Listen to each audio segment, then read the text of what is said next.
So, in case you missed it, here in Virginia, we had a bit of a snowstorm. And I'm over in Williamsburg. We got about like 6, 7 inches. But my governor did a press conference in preparation of said snowstorm. And he was asked some pretty direct questions about the fact that the federal government, of which 140,000 federal government employees reside in Virginia, how does Youngkin feel about it? And it was really interesting because while simultaneously promising to help federal workers with state funding, by the way, he was defending the job cuts. There was a great little montage that was done. I'm just going to play it for you real quick.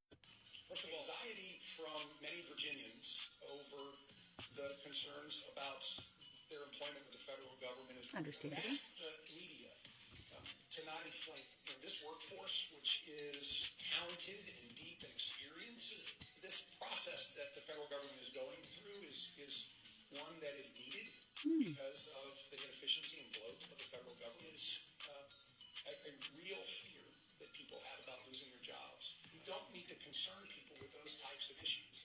So I've got to ask Governor Youngkin, which is it exactly? Is the media inflaming fear, or, as you stated, are these people rightfully concerned about losing their jobs?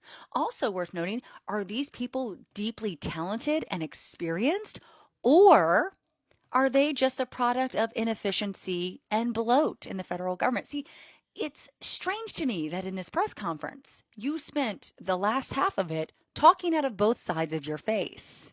Okay.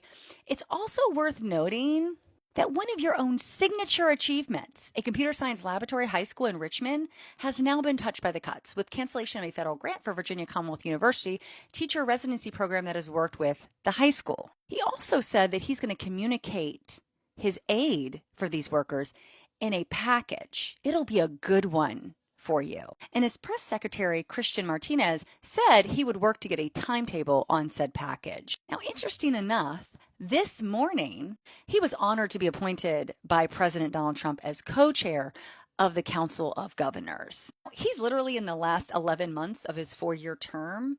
And it's ironic to me that as he supports the destabilization of Virginia's workforce, Virginia's economy, Virginia's future, quite honestly, while also touting that he's going to use state funding, state taxpayer dollars, to offset these federal employees that have lost their jobs that reside in Virginia.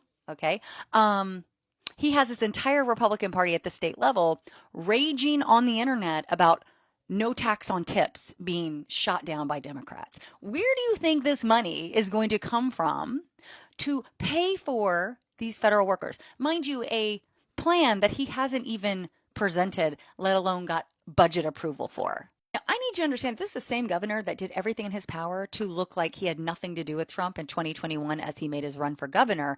And then this past year, fully campaigned and supported Trump, knowing that everything he had on his agenda, all of the plans that he laid out, in fact, plans that Youngkin recently said. Well, first of all, let me just begin with the fact that what President Trump is doing, he told everybody ahead of time. And there's nothing that he's doing that should be a surprise to folks. He is telling you that he knew. He knew that everything Trump was going to propose was going to directly harm Virginians, harm our economy, harm our workforce, harm our security. Not to mention the fact that he hasn't even discussed that if the, again, Medicaid expansion is rolled back at 1% at the federal level, overnight 630,000 Virginians, 168,000 of them that live in Southwest Virginia, you know, where they're currently raging about an Appalachian power bill while ignoring the fact that thousands of their citizens could lose health insurance under this administration. He supported this. His LG supported this. His AG supported this. And his entire Virginia Republican Party supports this. In fact, they just paid money for an ad about tax breaks and Democrats not supporting that. While he's telling you he's going to spend your tax dollars offsetting Trump's firing. Are you paying attention? Because elections are this November in Virginia.